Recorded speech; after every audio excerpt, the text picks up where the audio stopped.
Welcome to the WebMD Health Discovered podcast. I'm Dr. Neha Pathak, WebMD's Chief Physician Editor for Health and Lifestyle Medicine. Today, we're digging into what's keeping a lot of us from heading outside. If you're like me, you're noticing that it's becoming harder and harder to let our children go and play outdoors like we did during the summer months. And that tracks with what scientists are seeing. We have had more than a year-long streak of record-shattering hot months, continuing through June of this past year. And it looks like there is a high degree of certainty that 2024 is going to be even hotter than 2023 was. So today we're going to dig into how this change in our climate can impact our health. We're also going to talk about how solutions can really lead us to a world that is healthier, safer, and more climate stable. So first, let me introduce my guest, Dr. Sweta Chakrabarty. Dr. Chakrabarty is a globally recognized risk and behavioral scientist. She's an expert on global risks ranging from climate change to COVID-19. She's a trusted authority on proactive preparedness to mitigate against the impacts of climate change, motivated by the need for clear, credible, and evidence-based communication. Welcome to the WebMD Health Discovered podcast, Dr. Chakrabarty. Thank you so much for having me.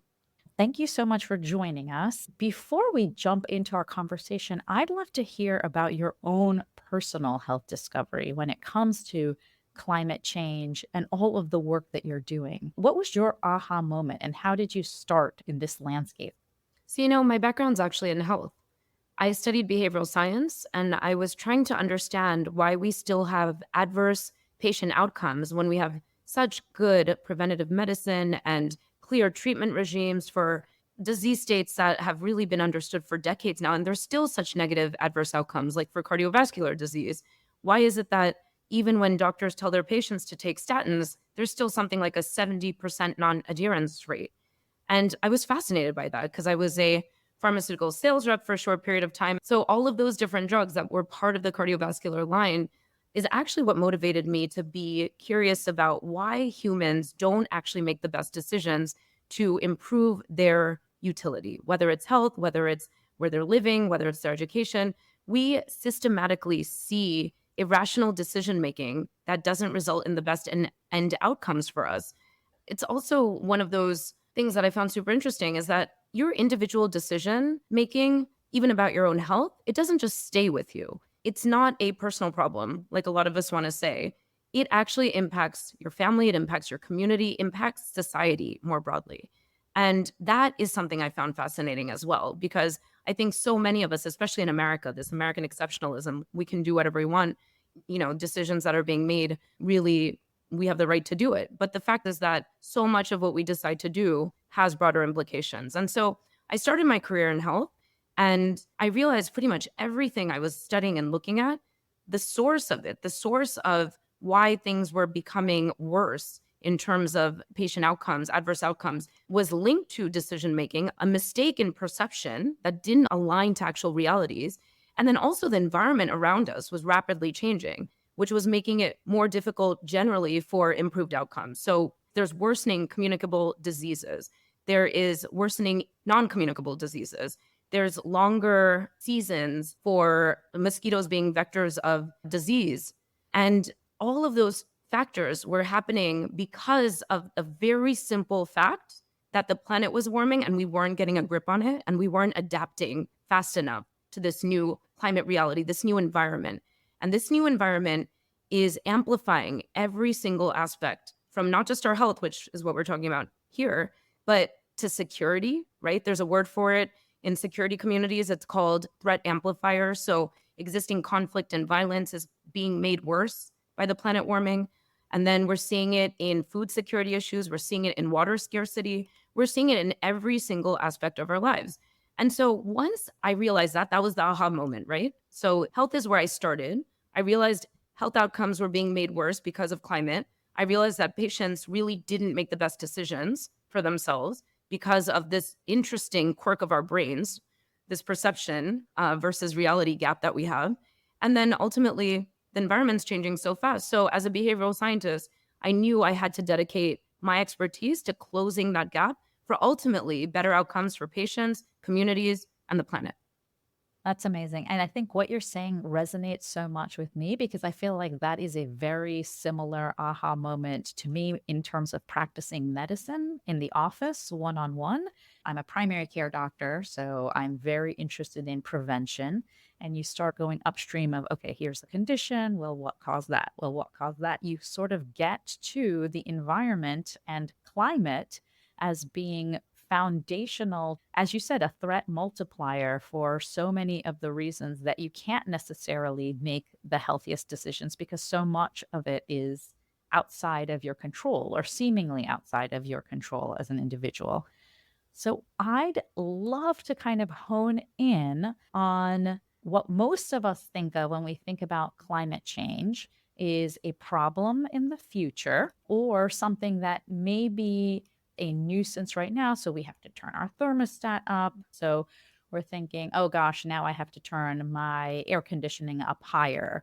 So, how do you help shift that gap in the work that you're doing from the reality that this is a problem affecting us right now to the perception that, oh, this is something that I'm going to have to worry about in the future? Oh, you raised so many good points there I want to touch on. So, yes, the children playing outside is a visceral way to connect with audiences when you're trying to explain to them the dangers of climate. What you just described, right? How when you were a child, your parents weren't concerned about how much time you were spending outside. And now heat, of course, we know what happens to the body over a certain internal temperature. And it's really dangerous and it's increasing. We have something like 70,000 deaths were reported in Europe alone from heat, and that is increasing threefold globally, right? So, globally, heat related deaths are increasing by 2050, is the prediction. And air pollution kills 7 to 8 million people globally. And these are all health impacts that are coming from the planet getting hotter. And so, the way to touch people, to get them to understand and to care, is by using those personal examples, finding a touch point that people can relate to, and health is a great perspective to take if you're talking about climate and the planet, bringing people in through that, right? Because everybody is worried about their children. That's one thing that's an intrinsically universal human quality. We care about the vulnerable, and the vulnerable means our children and our elderly. There's other qualities that we all have in common. The one that we don't have in common is environmental stewardship. We've been terrible in how we engage and interact with the environment, but we can come to that later. But, to really take advantage of just the things that we do share and to share the stories about, I wasn't worried about playing outside, but my children, I have to, I get nervous after they've been outside for some time. That works, right? Because you're really touching on a cognitive trigger that builds a emotion, and then that emotion results in an action.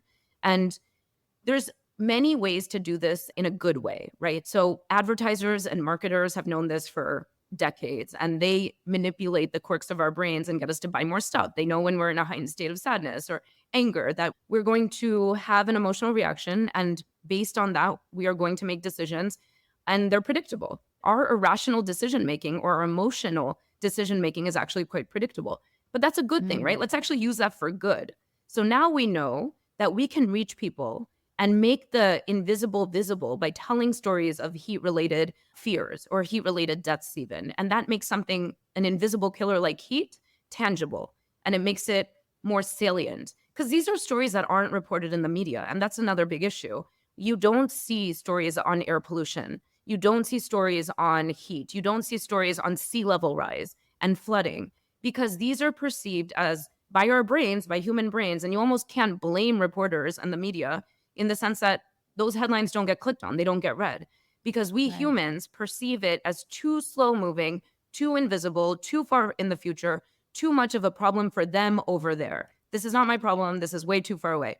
And the irony of all of this is these are the biggest risks, right? To us and our families and to our children. We say we care about our children and our grandchildren and their futures, but there's a massive disconnect between what we say and how we're actually responding and where we're actually putting our attention and our time and our resources into solving and fixing. Instead, we're putting a lot of time and attention into where the media does really give attention to, and that's terrorist attacks and plane crashes and active shooters. And those are terrifying things. I'm not undermining those issues and those risks.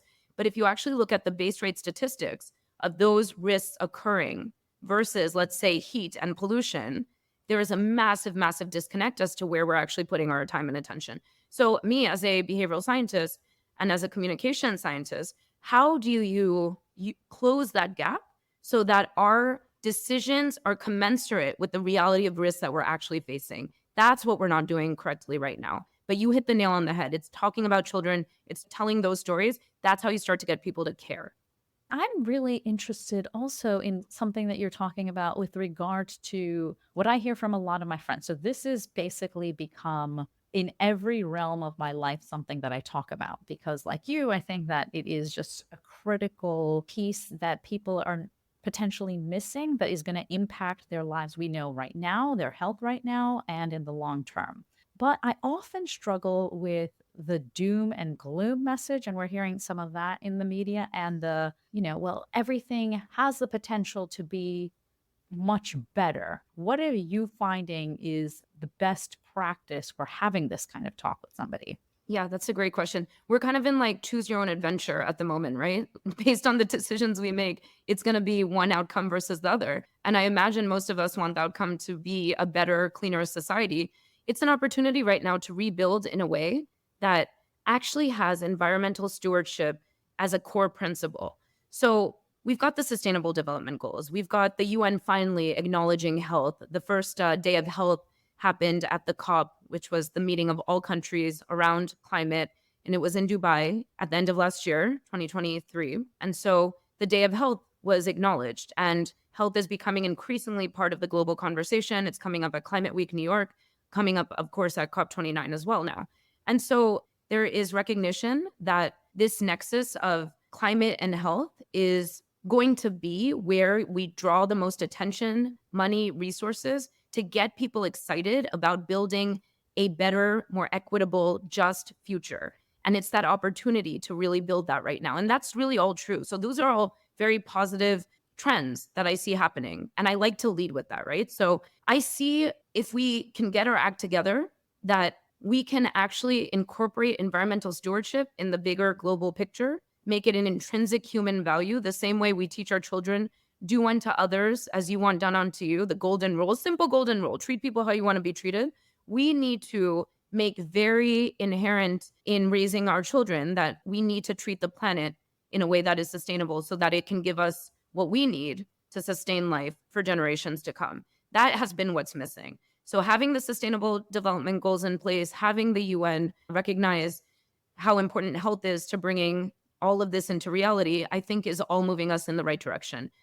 That being said, it is scary. And as a behavioral scientist, the combination that works, right? So, doom and gloom that leads to a mobilization or indifference, or, well, it's going to all end in Armageddon anyway, that's not helpful, right? So, that level of doom and gloom without any positivity and hope and action steps does not breed what I think the majority of us would want to see come out of this. But we need to get through a very saturated information landscape that has so many things that are plaguing society, from war and violence and conflict and strife and et cetera, et cetera. So, how does climate change actually make its way to the surface?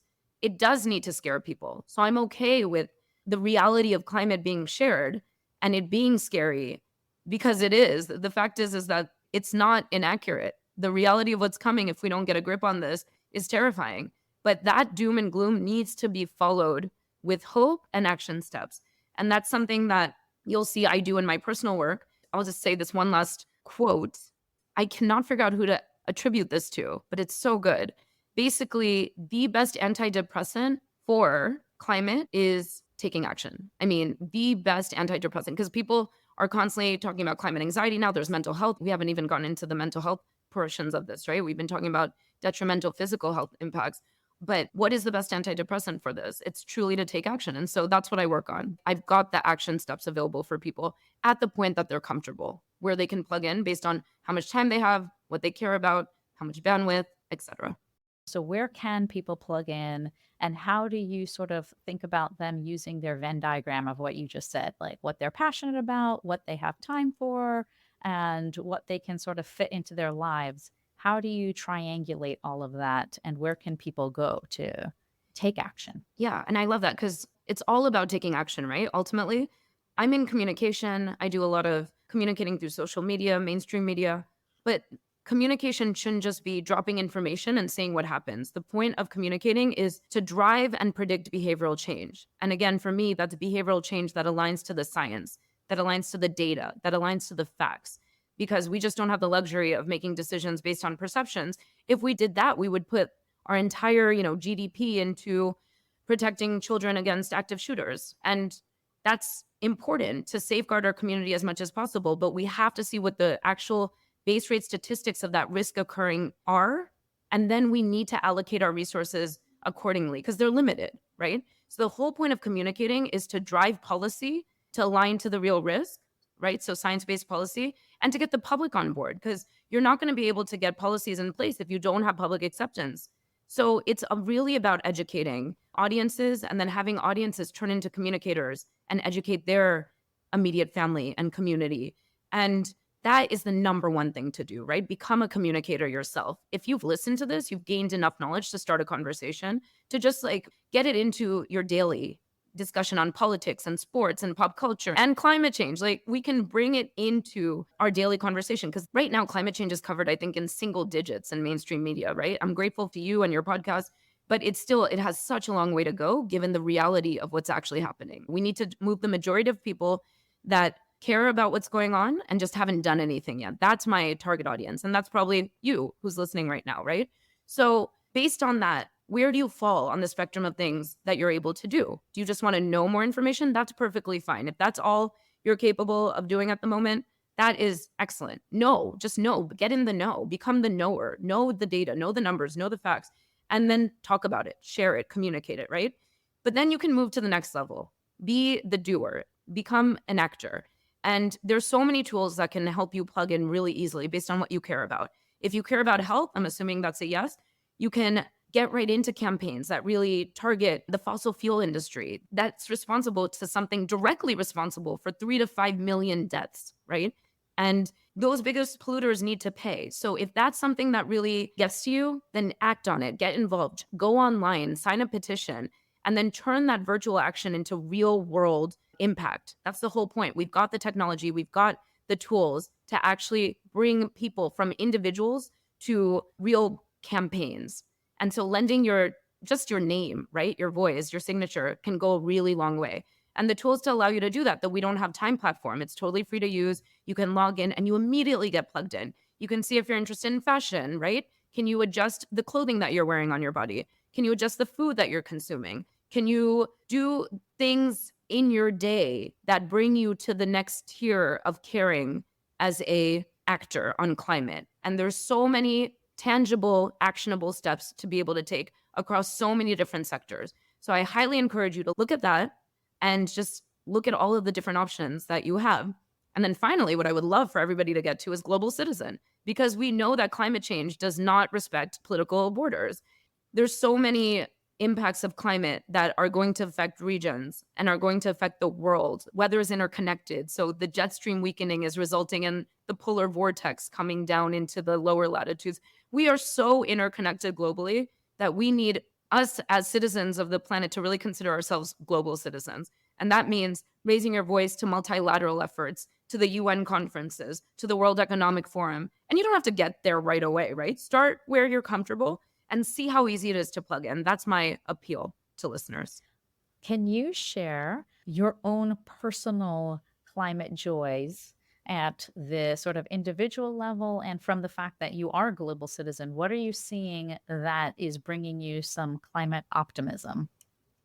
Everybody says the next generation, so I'm really trying to be different from that, but it is incredible. I mean, the amount of talent that's in the pipeline. I really encourage young people to get involved in careers that are going to, we know are coming. The clean energy transition is underway. It was written into the final draft agreement at the COP28 by fossil fuel producing states and by a president that is the head of an oil and gas company. The UAE's actual oil company was the one who signed off on a final language that said we are transitioning away from fossil fuels. It took way too long to get there, but we got there.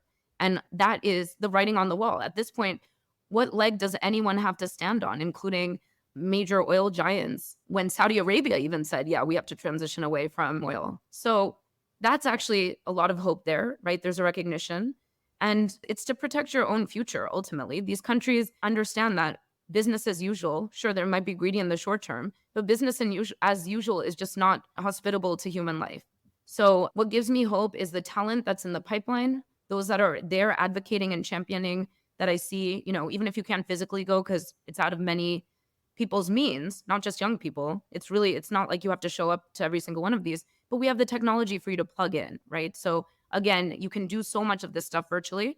So that gives me hope. And then ultimately, if Saudi Arabia and the UAE and the COP president and these head of oil companies are saying we've got to transition away from fossil fuel, let's just move it quickly, right? For me now, the Mm. issue is how quickly are we going to get there? Because we know we're going in that direction. So tell me a little bit more about ways that people can get involved. So you mentioned virtually tuning into things like COP. What about Climate Week in New York? How do people participate? It seems daunting, and it was daunting for me until I actually got involved with We Don't Have Time. But the benefit is the climate community is extremely friendly and they're looking to expand, right?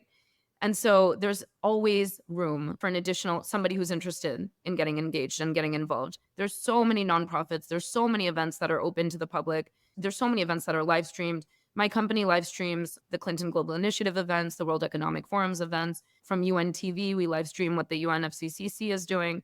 And so it's easy to just watch, right? If you can't physically be there, but you can participate through our platform as well. We've created an engagement tool where you can talk to others that are also watching. You can talk to interviewers, get them to ask questions to hold those in leadership accountable for what they're doing in the private sector and the public sector. So the technology is there to get involved for sure. And then if you're able to make it, there's a climate week near you at this point, right? So you've seen them pop up kind of all over the world, which is really exciting. You can start one, but you can also just get into what's already happening. There's so many options and so many directions you can go. And it's an extremely welcoming place. And the beauty is how much positivity you will see in actually being able to overcome this climate crisis when you're around people who are working in it and putting their all into it every day and every night. It's just extremely positive. It's extremely motivating. And so it's a great antidote to any sort of fears or anxiety you might have on climate. It's really, really helpful. I'm so thankful for the conversation and for your time. I like to close all of my episodes with bite sized action items for people to create sustainable changes in our daily lives. And you've given us so many tips already, so many ways to think about getting involved. What would you share with anyone that's interested listening right now for folks to be able to take an active role, particularly if health is what moves them, to think about how they can protect their health from the ravages of climate change? Every summer is breaking records. The number one thing to do when it comes to heat is, of course, listen to the advice of doctors. Do not be outside longer than is recommended, but then talk about it because it's still invisible. And so, as a behavioral scientist, the real issue that I see faces human beings is we perceive lower risk and attribute lower risk when a risk is invisible or slow moving or far in the future, like I mentioned. And so it's really important for us that care about health and care about the risk of heat, for example, as one of the worst impacts of climate in terms of health impacts, to talk about heat and make it visible. Thank you so, so much for being with us today. We've talked with Dr. Sweta Chakrabarty about all things climate change and getting involved in climate solutions because, to your point earlier, the biggest medicine we can take against climate anxiety or climate depression is climate action. So I really, really appreciate that point. To find out more information about Dr. Chakrabarty and her work, visit swetachakrabarty.com and we'll have that information in our show notes. You can also check out wedon'thavetime.org. Thank you so much for listening. Please take a moment to follow, rate, and review this podcast on your favorite listening platform. If you'd like to send me an email about topics you're interested in or questions for future guests, please send me a note at webmdpodcast@webmd.net. This is Dr. Neha Pathak for the WebMD Health Discovered podcast.